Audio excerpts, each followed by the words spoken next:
вчера насмотрелась рецептов печенья, поэтому сегодня у меня очень большая мотивация его приготовить.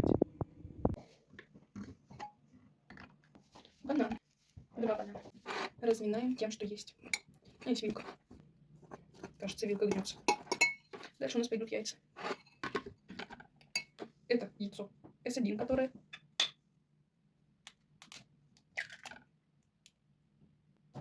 это S2. Сюда мы добавим геркулес. У